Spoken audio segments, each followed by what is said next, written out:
गुजरात के स्थानीय निकाय के चुनाव 2026 के दौरान महिलाओं की भागीदारी का हिस्सा फिर से चर्चा का केंद्र बना हुआ है।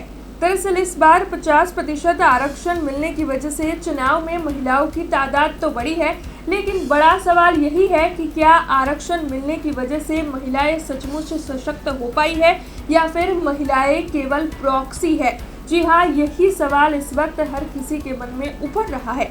दरअसल नगर पालिका या पंचायत के किसी भी कार्यालय में जब भी हम प्रवेश करते हैं तो ज्यादातर, गौर कीजिएगा, ज्यादातर विरोधाभासी दृश्य देखने मिलता है, क्योंकि नेम प्लेट पर तो महिला का नाम अंकित होता है, लेकिन फाइल पर हस्ताक्षर जो है उनके पति या फिर पिता के मिलते हैं। और इससे यही सवाल उभर कर सामने आता है कि क्या महिलाएं सचमुच चुनावी मैदान में नेतृत्व संभालने के लिए तैयार है या फिर वो केवल अपने पिता या पति की कठपुतली है। यहाँ पर प्रॉक्सी पॉलिटिक्स का संस्करण है या फिर महिलाएं सचमुच में कमान संभाल कर काम कर रही है। अब इसी कड़वे सच को आज के इस खास वीडियो में हम उजागर करने वाले हैं, लेकिन उससे पहले BRG न्यूज़ में आप सभी का स्वागत है।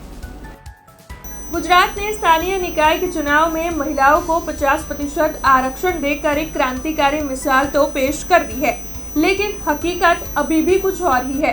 दरअसल कई गांव में ऐसा कल्चर अभी भी देखने मिलता है जहां पर महिलाओं का नाम नेम प्लेट पर तो होता है, लेकिन कुर्सी पर कब्जा उनके पिता या पति का होता है। यानी कि फाइलों पर हस्ताक्षर करने के लिए और कारभार संभालने के लिए पिता या पति काम करते हैं, लेकिन उम्मीदवार जो जीता होता है वो महिला होती है। और अब इस कल्चर को प्रधान पति या फिर सरपंच पति का कल्चर कहा जाता है। यहाँ पर महिलाएं केवल प्रॉक्सी होती है और उनकी बजाय कारभार उनका पति, पिता या फिर कोई रिश्तेदार संभालता है। और इसी बात को उजागर करने के लिए केंद्र सरकार की ओर से मार्च 2026 में असली प्रधान कौन नाम से एक मुहिम भी चलाई गई थी। और इस मुहिम के तहत ये सचमुच में पता चला है कि कई गांवों में अभी भी इस कल्चर को कार्यरत रखा गया है, जहां पर अभी भी फाइलों पर हस्ताक्षर करने के लिए या फिर कोई बड़ा फैसला लेने के लिए कुर्सी पर साहब के आने का इंतजार किया जाता है, जबकि नेम प्लेट पर नाम महिला का होता है, जीत किसी महिला की हुई होती है। और इस बात से ये बात जो है सामने आ गई है, इस मुहिम से ये बात सामने आ गई है। लेकिन अगर दूसरी ओर देखें तो गांव देहातों में अब ये कल्चर जो है वो बदल भी रहा है, क्योंकि देश दुनिया डिजिटल हो रही है। गांव-गांव तक स्मार्टफोन पहुंच चुके हैं, गांव-गांव तक वाईफाई पहुंच चुका है। ऐसे में महिलाएं कई जगहों पर नेतृत्व करती हुई और आगे आती हुई भी नजर आ रही है, और वो सरपंच पति और प्रधान पति के कल्चर को पीछे छोड़ती हुई भी नजर आ रही है। लेकिन ये जो है ये कई जगहों पर देखने मिलता है, लेकिन ज्यादातर जगहों पर गाँव में अभी भी सरपंच पति या फिर प्रधान पति का कल्चर जिसे कहते हैं वो ही चलता है।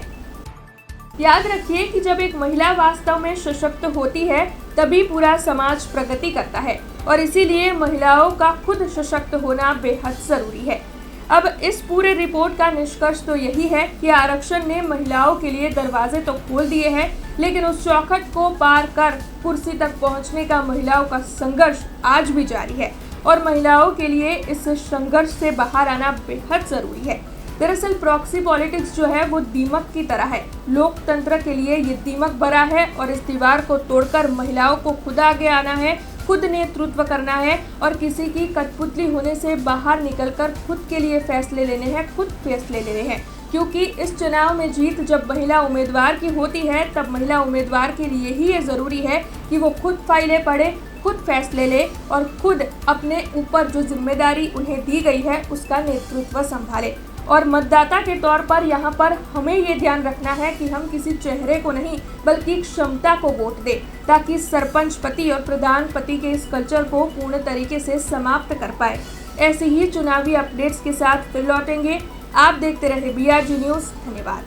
हमसे जुड़े रहने के लिए हमारे YouTube चैनल को सब्सक्राइब करें और नई वीडियो की नोटिफिकेशन के लिए बेल आइकॉन को दबाएं।